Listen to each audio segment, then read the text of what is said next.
உயர்ந்த இடத்தில் இருக்கும் போது உலகம் உன்னை மதிக்கும்.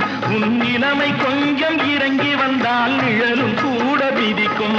மதியாதார் தலைவாசல் மிதிக்காதே என்று மானமுள்ள மனிதனுக்கு அவ்வை சொன்னது. அது அவ்வை சொன்னது, அதில் அர்த்தம் உள்ளது. பரமசிவன் கழுத்தில் இருந்து பாம்பு கேட்டது, கருடா சௌக்கியம்